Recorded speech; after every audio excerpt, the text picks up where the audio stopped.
Hello, Patrick Rufus with Remax. Ngayon, pag-usapan po natin is yung sewer line ng inyong bahay.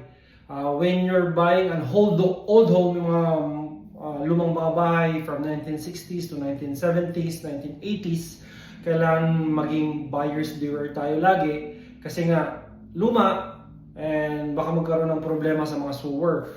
Especially dyan sa mga area ng mga Montrose, Avondale, Highland, Hillside, mga 1960s kasi mga bahay dyan.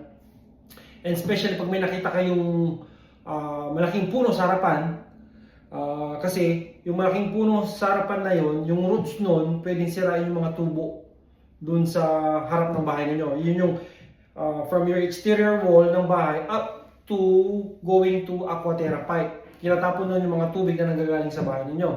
And lagyan nyo ng inspection kasi that's only like $250 yata when you call Aquaterra for a sewer inspection. Palalagyan nila ng camera yon, i-check yung tubo kung barado or hindi, or nabarahan na ng roots ng mga puno. So maging wary po tayo pag bibili tayo ng mga lumang bahay kasi in the end, pagka nagkabara yun, buong bahay nyo magbabara.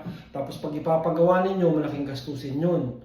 So, yun na po. 1960s, 1970s, 1980s, lagyan nyo lagi ng sewer inspection. At pag merong mga malaking puno sa harap ng bahay na yun.